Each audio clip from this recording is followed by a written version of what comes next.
Graça e paz, igreja. Amém? Estão empolgados? Eu estou muito empolgado. Glória a Deus. Irmãos, como já sabem, nós vamos dar início hoje ao Profetizando, declarando sobre o nosso próximo semestre. Quem estava aqui no último? Irmão, eu vivi coisas maravilhosas. E eu creio que foi assim com vocês também. Porque se tem algo muito claro e objetivo na palavra de Deus, é que a palavra tem poder. Abram comigo lá em Ezequiel capítulo 37.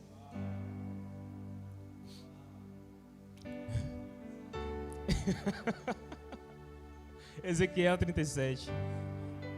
Por um lado, eu fiquei muito feliz em estar abrindo, profetizando, porque depois não teria mais o que pregar, eu sei. Ezequiel 37, no versículo 5. Quem achou, declara: estão pagas todas elas, antes da data e sobrando, porque eu sou próximo. Diz assim a palavra do Senhor: veio sobre mim a mão do Senhor, e ele me fez sair no espírito do Senhor, e me pôs no meio de um vale que estava cheio de ossos, e me fez passar em volta deles, e eis que eram muito numerosos sobre a face do vale, e eis que estavam sequíssimos. E me disse: filho do homem, porventura viverão estes ossos? E eu disse: Senhor Deus, tu o sabes. Então me disse: profetiza sobre estes ossos e diz-lhes: ossos secos, ouvi a palavra do Senhor. Assim diz o Senhor Deus a estes ossos: eis que farei entrar em vós o espírito e vivereis. Versículo 7. Então profetizei como se me deu ordem, e houve um ruído enquanto eu profetizava, e eis que se fez um rebuliço, e os ossos se achegaram cada osso ao seu osso. E olhei, e eis que vieram nervos sobre eles, e cresceu a carne, e estendeu-se a pele sobre eles por cima, mas não havia neles o espírito. Versículo 10. E profetizei como ele me deu ordem, então o espírito entrou neles, e viveram, e se puseram em pé um exército grande em extremo. Irmãos, Deus, ele é um grande artista. E se eu fosse classificar aqui as facetas de Deus, essa seria uma delas. Deus é artista. E o massa é que toda a sua arte ele criou baseado no que ele disse. A única arte de Deus que ele colocou a mão foi você. Mas todo o restante foi baseado no que ele declarou. E com as suas palavras, ele deu arte a todo esse design incrível que a gente conhece no mundo. O que é que eu quero dizer com isso? É que Deus, ele tem um poder criativo. A palavra declarada por si só tem um poder criativo. E o legal é que isso não parou em Deus, ele deu esse mesmo poder para nós. Nós temos o poder criativo naquilo que falamos. Há um poder criativo liberado naquilo que a gente diz. O problema é que se a gente não sabe utilizar dessa habilidade, a gente mesmo se sabota. Você mesmo se quebra. Por falta de compreensão e entendimento, a gente pode acabar falando coisas no dia a dia que, sem perceber, você está pavimentando um caminho cheio de buracos para que você caminhe. Então, quando eu declaro aquilo que a palavra diz, eu estou pavimentando um caminho perfeito. Eu estou pavimentando o caminho que amanhã eu vou andar. Ou seja, o meu amanhã é criado e mantido pelo que eu digo hoje. O que eu declaro hoje é a criação do meu amanhã. O meu futuro depende daquilo que eu falo hoje. Se eu falo coisas contrárias à palavra, contrário à fé que eu sigo, meu caminho não vai ser muito bom, não. Eu preciso ter isso muito claro. E eu vou usar um exemplo muito chulo, diga-se de passagem, para tentar trazer essa clareza. Eu tenho um cachorro em casa, né? Minha amiga, né? Enfim. Eu tenho um cachorro em casa que é engraçado. Ela não gosta de banho. Não puxou a mim. Ela não gosta de banho. E toda vez que eu falo assim: Zara, vem pra cá, vamos tomar banho, ela corre pro quarto e se esconde. Ela sabe o que é isso. Quando eu pego um remédio para dar, ela corre pro quarto e se esconde. Ela sabe exatamente o que é aquilo. Só que o engraçado é quando eu digo assim: Zara, vem cá. Ela vem, sem vontade nenhuma, mas vem. Ela tem o simples prazer de obedecer aquilo que eu disse. Ou seja, a terra, ela tem prazer em obedecer tudo que você disser.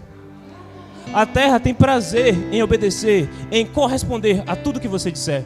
Porque Deus disse ao mar: produza seus seres. A terra, produza. Deus disse à terra para produzir. E a terra teve prazer em produzir para Deus, porque ela não vai ter prazer para produzir para você, que é Deus também. Para você que é rei nessa terra, porque a terra não vai ter prazer em produzir para você. Qual é o nosso problema na falta de produção? É que a gente não está mandando a terra produzir. Quando eu declaro para a terra, ela obedece, querendo ou não, mas ela obedece. E assim é com todo o sistema celestial, e assim é com todo o universo. O universo não foi criado para agir, para ter uma ação contra você. O universo foi criado para corresponder à sua ação. Quando eu dou uma ordem, todo o cosmos trabalha a seu favor. Como o pastor, na verdade, ele iniciou profetizando quinta-feira, não sei se vocês perceberam, mas ele começou quinta-feira já, e ele falou algo muito interessante. Quando eu declaro algo, existem anjos e demônios prontos para agarrar a minha palavra e fazer acontecer. O que vai determinar se vai ser o anjo ou se vai ser o demônio, vai ser o que você declarou. Porque os anjos estão ali aptos para cumprir, para levar a palavra que você disser. A questão é, o que é que nós estamos declarando? Para quem estamos direcionando as nossas palavras? Quem está se beneficiando com aquilo que falamos? É algo a se refletir. A terra tem prazer em produzir para nós. Quando a gente fala que ar-condicionado venha, quando a gente faz declarações desse tipo, querido, não é apenas uma tradição da Betel. É algo que a palavra nos ensina. É algo que a palavra nos garante. Tudo aquilo que eu plantar com as minhas palavras, eu vou colher. Por isso que eu preciso vigiar de forma muito clara o que é que eu estou plantando com as minhas palavras. Sabe aquela velha história de que tudo que eu digo vai voltar contra mim? Da mesma forma, o que é que eu estou plantando? Qual é o tipo de semente que eu estou plantando? Porque não adianta você querer colher um fruto do qual você não plantou. Se eu quero colher coisas boas, eu preciso plantar coisas boas, eu preciso declarar coisas boas. E isso não se limita apenas ao que eu digo, mas ao que eu faço. O problema é que a nossa boca fala o que o coração está cheio. Mas como eu vou declarar palavras positivas e palavras de fé se o meu coração não está cheio disso? Em Provérbios 18, 21 diz que a morte e a vida estão no poder da língua. O que bem a utiliza, come do seu fruto. Agora é interessante que é assim, o que bem a utiliza. Se você não utiliza isso muito bem, você não vai comer desse fruto. Quer ser alimentado pelo que você disse? Use bem suas palavras. Declare de acordo com a verdade, de acordo com a palavra. Declare coisas positivas. Isso é tão legal, eu acho que é um assunto tão interessante, que não se limita apenas a uma esfera bíblica e espiritual, a todo o ensino e teoria, mas até a própria ciência confirma isso. Tudo que você diz acontece. Existe a lei universal de que tudo que você foca se expande. Eu li um livro uma vez chamado Os Segredos da Mente Milionária. Quem já leu? Muito bom. É cristão o autor? É suspeito. É suspeito. Mas ele traz ideias muito interessantes sobre isso. E cada fim de capítulo ele escreve lá uma declaração para que você faça no final. E ele diz que quando você declara algo em alto e bom som, aquela energia que você emanou, aquela vibração, ela começa a percorrer. E todo o cosmo começa a trabalhar a seu favor mediante aquilo que você disse. Pô, se um cara, seja cristão ou não, traz um conceito desse que ele utiliza. Se você pegar vários outros aí, coaches e tudo mais, eles utilizam desse benefício, desse princípio, a declaração diária. E se essas pessoas fazem isso, entendendo e conhecendo o resultado, por que que nós, que temos o Espírito e a Palavra, não fazemos? O problema é que eu declaro hoje, eu quero que amanhã aconteça. Eu preciso manter a minha declaração. Eu preciso declarar todos os dias, em todo o tempo. Eu não posso parar de declarar. Jesus declarou para aquela figueira e no dia seguinte ela secou, não foi de imediato.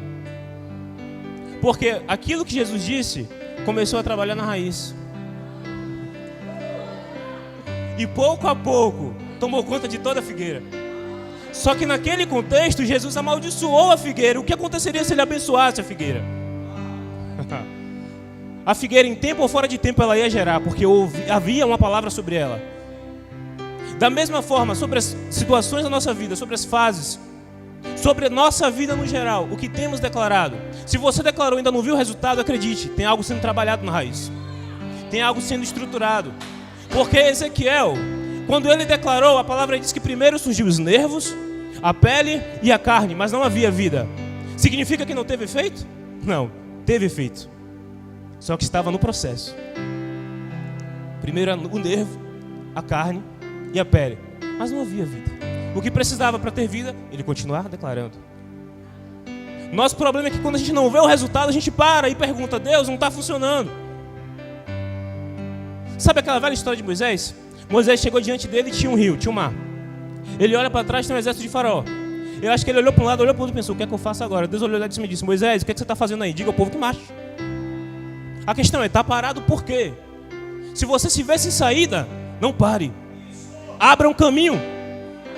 Abra um caminho. Porque tem em você um poder criativo para isso, cara. Você tem um poder criativo para abrir caminho onde não existe caminho. Você não precisa pedir a Deus para fazer aquilo que você tem a capacidade de fazer. Ele te deu autoridade para isso. Ele te fez para isso. Oh, Jesus.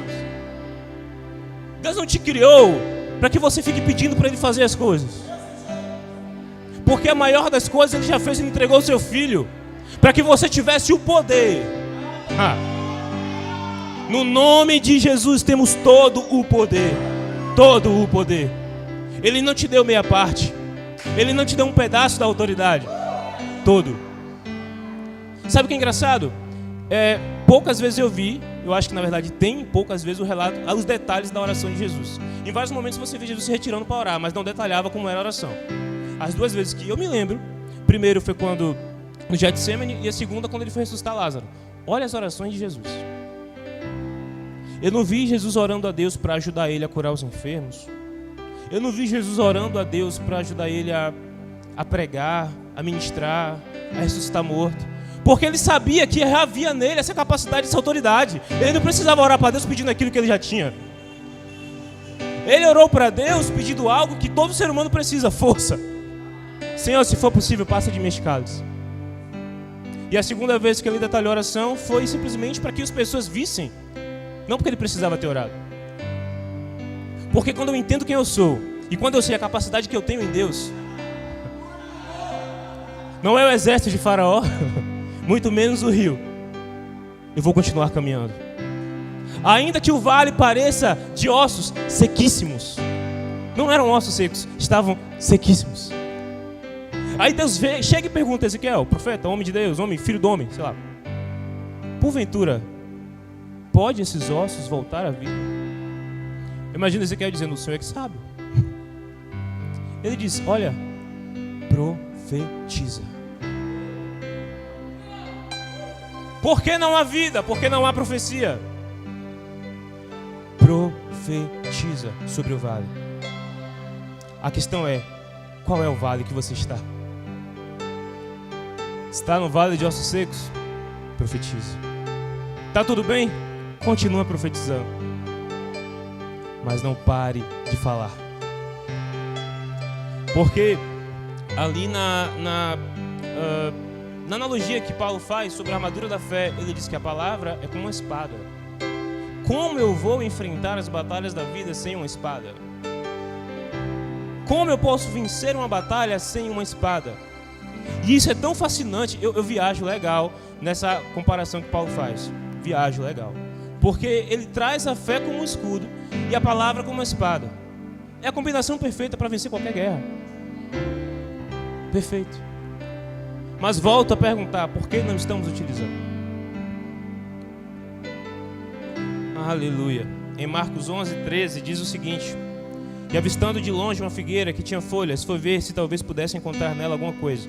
E chegando até lá, nada encontrou senão folhas, porque ainda não era o tempo de figos. Sabe o que é legal? Jesus, ele amaldiçoou uma figueira porque não tinha fruto, mas não era o tempo do fruto. O que é que ele queria? Porque se eu chego numa árvore e não é tempo de dar fruto, eu entendo. Não é o tempo, eu não vou cobrar da árvore isso. Mas Jesus olha para uma figueira que não estava dando fruto, fora do seu tempo, e ainda amaldiçoou a figueira. Quando eu vivo uma vida de declaração, eu acelero as coisas. Quando eu começo a declarar a palavra, eu acelero o processo. Quando eu começo a declarar a palavra, vai gerar fruto fora de tempo. Aleluia! Quando eu começo a declarar a palavra, vai gerar fruto fora de tempo, cara. Julho vai ser um mês de frutificar, cara. Assuma essa verdade em sua vida. E comece a declarar hoje o mês de julho. Será um mês de frutificar, acredite. Mas o que vai determinar isso é a sua declaração. É o que você diz e como você diz. Porque não adianta você dizer se não está no seu coração. O que é preciso fazer para ser salvo? Confessar a Jesus. Não, tem algo antes. Crer no coração. Se eu não creio no coração, não adianta confessar. Serão apenas palavras ao vento. Mas quando essa verdade já está aqui, velho, eu só preciso botar para fora. E o Senhor vai se encarregar de pegar aquela palavra e fazê-la frutificar. Porque a palavra não vai voltar vazia. Aleluia! Cara, eu estava estudando isso hoje, já estava vibrando com essa palavra. Vibrando. Porque, velho, é incrível, é incrível. A palavra é tão forte, tão poderosa. Eu conheço uma pessoa, estamos distantes hoje, mas já fomos amigos, eu acho. Eu conheço uma pessoa que, na época, ela era cristã, né? Mulher de Deus, de verdade, mas ela passava por alguns problemas na carne. Ela sofria contra o lesbianismo. E conversa vai, conversa vem, ela começou a me dizer que quando ela era, antes de nascer, quando a mãe engravidou, o pai queria muito um homem. E ele dizia sempre que ele ia ter um homem. A mãe ficou grávida, disse para ele, é uma menina, ele disse, não, é um homem, vai nascer um homem. E ele começou a declarar toda a gravidez da mãe que viria um filho. Na infância da criança, ele vestia ela como homem. Você vai olhar para uma situação dessa e vai me dizer que o que o pai disse não teve efeito na vida dela? Que ela cresceu e começou a sofrer problemas com o lesbianismo. É enfrentar essa tentação da carne. O que eu quero te dizer é que o que a gente fala é muito sério. As nossas palavras têm um peso e um poder terrível. É por isso que a palavra diz em Provérbios que a palavra na nossa boca tem o poder de dar vida ou morte. Há um peso naquilo que a gente fala. Sabe, quando Noé amaldiçoou o seu filho, diz alguns historiadores, alguns estudiosos, não tem nenhuma comprovação bíblica para dizer isso, é mais a história, que Cã, quando ele foi amaldiçoado, Canaã, ele passou a morar no sudeste da África. E na geração dele deu origem ao que hoje é o povo africano. Se é verdade ou não, biblicamente falando, eu não tenho como lhe dizer, porque é a história que está dizendo. Mas a questão é, o povo da África é ou não é um povo sofrido? E se verdadeiramente há uma geração de Cã, onde Noé amaldiçoou, isso perpetua até hoje. As nossas palavras têm um peso terrível. Aquilo que eu falo tem que ser com muita responsabilidade. Eu tinha uma vizinha que eu ficava indignado, ela ficava chamando o filho dela de filho do Exu. Agora, se era filho dela, ela chamava de filho do Exu? Eu não sei quem era o Exu. E ela ficava chamando, ó, seu filho do demônio, vem cá. Eu ficava assim, velho, peraí. O menino era tentado, velho. O menino parecia mesmo. O menino era difícil, tinha problema com todo mundo, meu Deus do céu. Mas a mãe vivia dizendo isso para ele. Da mesma forma, é uma mãe que chega para o seu filho e diz, desde pequeno, você é um estúpido, você é um ignorante, você é um burro, você é um preguiçoso. Qual é o resultado dessa criança? Ele vai crescer nisso, acreditando que é verdade e assumindo esse papel. Porque foi plantado nele palavras desse tipo. Quais são as palavras que nós estamos plantando? A gente decide o que plantar, mas não o que colher. A colheita é apenas uma consequência. Estamos no mês de colheita. Nós não podemos nos queixar das colheitas, porque a gente tem a oportunidade de plantar. Quem escolhe o que vai ser plantado é tu. Não é o seu pastor. Não são seus pais. Não culpe seus pais por quem você é hoje. É responsabilidade toda sua. O que seus pais moldaram de você até um determinado ponto, teve até e talvez tenha feito na sua vida, mas chega um momento em que você que decide. Chega um momento que é a opção sua. Se continua daquele jeito ou muda o rumo. Você decide. Então, o que nós não podemos fazer é responsabilizar terceiros pelo plantio que a gente fez. Smith, um grande homem de Deus, ele diz o seguinte: orar uma vez é fé, duas, incredulidade. Por quê? Se eu oro de novo por aquilo que eu já orei, é porque eu não acreditei que a minha oração teve efeito. Oração, ela é feita uma vez. E o que é ser persistente na oração, mãe? É agradecer a Deus por aquilo que você orou. Querido, eu queria um carro. Já contei isso aqui, mas vou contar de novo. Queria um carro, precisava de um carro. E aí a gente começou a orar e declarar. E eu segui esse princípio: Senhor, obrigado porque temos um carro. Obrigado porque temos um carro. Tentamos tirar um carro, não deu certo. Tudo bem, fiquei chateadinho, depois passou. Senhor, obrigado porque temos um carro. Obrigado porque temos um carro. Obrigado porque temos um carro. Aí chega um determinado... Isso levou alguns meses, viu? Não vem pra cá dizer que foi da hora pra outra, não. Você entender que o negócio não é assim, não é mágica. E aí, pensar que não, de repente, meu sogro diz: olha, eu tô pra comprar um carro e o meu atual vai ser de vocês. Eu disse: se eu já orava pro senhor comprar seu carro, eu vou orar mais. E aí, qual foi o resultado disso? O carro veio e temos um carro. Mas deixa eu lhe dizer algo que eu nem disse da outra vez que eu testemunhei isso. No Rema, na aula do professor até Eduardo, se eu não me engano, houve uma situação em que no final da aula ele disse: olha, você vai vir e vai trazer uma oferta de X valor, valor mínimo acho que é R$5, e vai plantar essa semente por algo.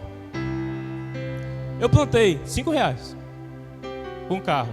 Só que naquele tempo, levou muito tempo até acontecer. E chegou uma determinada vez, a gente estava se reunindo aqui para orar, às 10 horas, não sei se vocês lembram disso, uma semana.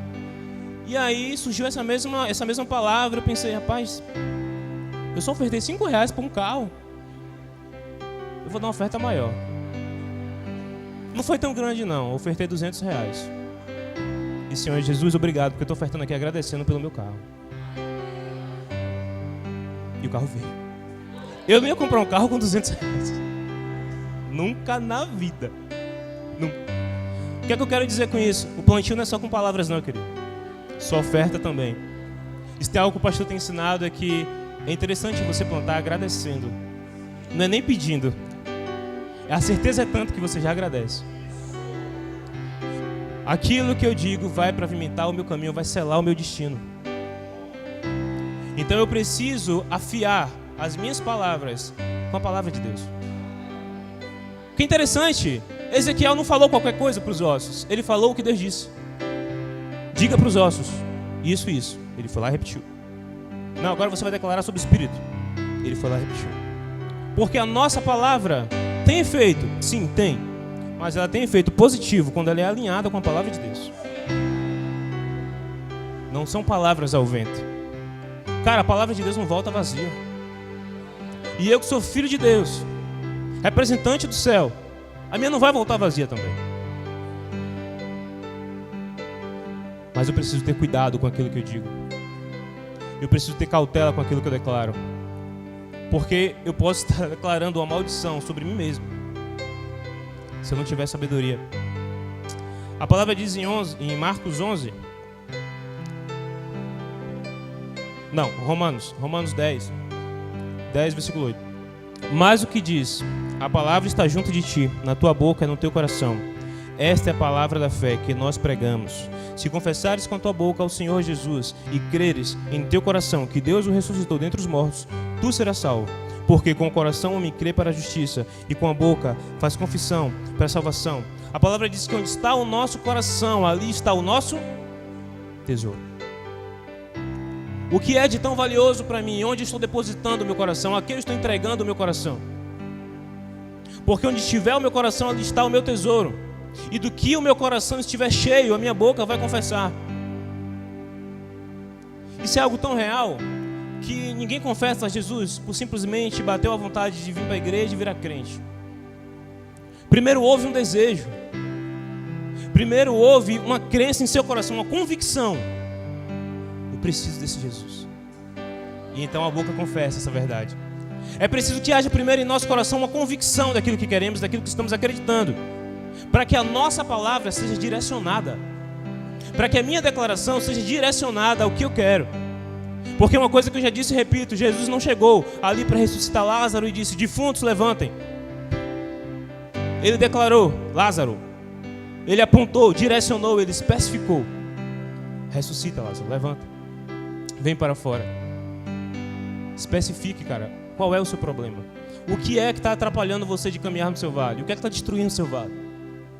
Especifica isso e comece a declarar em cima disso, paulatinamente, sem perder a fé, acreditando piamente que aquilo que você está declarando há um poder e um peso que vai se cumprir.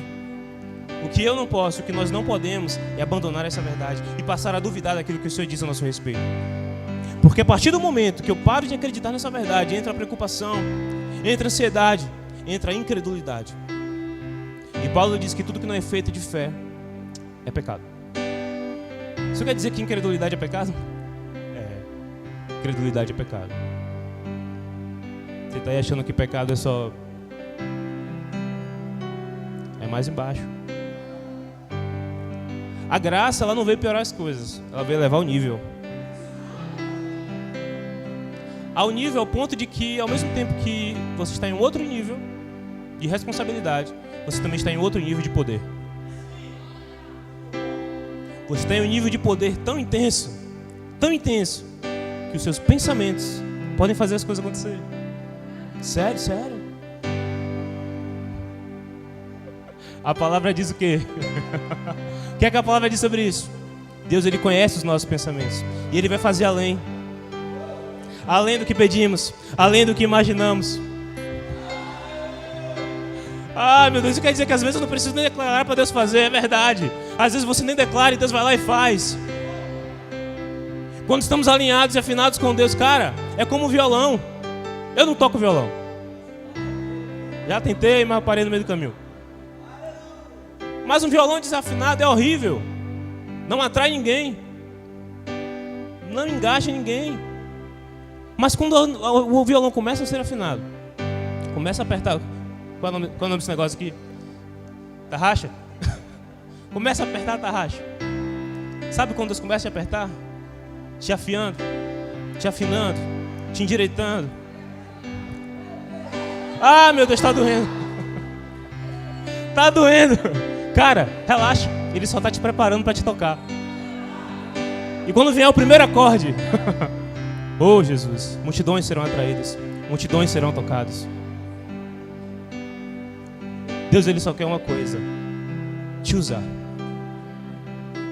Deus tem um desejo intenso em te usar. Deus tem um desejo e um prazer intenso em olhar de cima e olhar e ver você exercendo toda a autoridade que Ele te deu, exercendo todo o poder criativo que Ele colocou em sua boca. Aleluia. Glória a Deus. Para encerrar, o UOL foi grande, viu? Rapaz. E para encerrar, olha só, houve um experimento.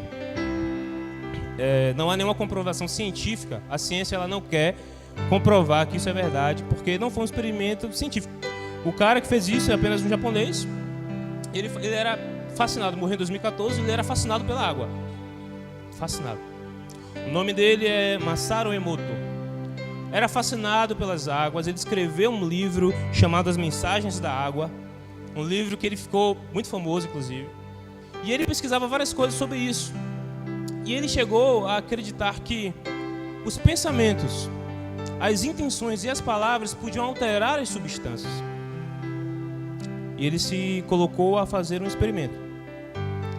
Ele acreditava que as palavras ou pensamentos fazem com que as moléculas de água se comportem de forma diferente. E o experimento foi o seguinte: ele pegou 3 potes pequenos, colocou dentro desses potes arroz com água, em todos eles, e os selou os potes. E durante 30 dias, em cada pote, ele declarava uma coisa diferente. Ele chegava para um pote e todos os dias ele dizia: muito obrigado. Ele chegava para o segundo pote e dizia: seu idiota. Ele chegava para o terceiro pote e era indiferente, ele não dizia nada. E isso se repetiu por 30 dias. Muito obrigado, seu idiota. Por 30 dias. 30 dias. E ele queria mostrar algo. Qual foi o resultado disso? O que ele dizia muito obrigado começou a fermentar depois de 30 dias e apresentou um agradável e forte aroma. Ficou água limpinha, branquinha, com arroz bom. No segundo pote, que ele chamava de idiota e falava outras palavras, o arroz ficou totalmente escuro. E no terceiro pote, que ele apenas era indiferente, começou a mofar. O mesmo pote, com o mesmo produto, apenas direcionava a eles coisas diferentes, porque ele acreditava que as suas palavras podiam moldar as substâncias da água. Diante disso, algumas pessoas começaram a repetir esse processo, e eu vi na internet. Algumas chegaram à mesma conclusão, aconteceram as mesmas coisas. Os que eu vi que não conseguiram, não tiveram nenhum resultado, foram aqueles que estavam tentando fazer para mostrar que isso era fácil. Então surgiu uma explicação de um rapaz aí, ele disse o seguinte: esses que não aconteceram, só não aconteceram pelo simples fato. A intenção deles fazer com que não acontecesse, da mesma forma, moldou a água para que não acontecesse. Porque suas intenções, palavras e até a música, a água reagia. Isso me faz lembrar que Deus chegou para o mar e disse: produza. E as moléculas de água reagiram à voz de Deus. A questão é, cara, o que você tem declarado em sua casa? Quais palavras você tem proferido no seu lar, no seu relacionamento, na sua família, para os seus filhos, para o seu cônjuge? Essas palavras podem fazer as coisas mofarem, apodrecerem ou simplesmente melhorar. O que eu tenho declarado? As nossas palavras podem selar, elas vão selar o nosso destino. Fiquem de pé, em nome de Jesus.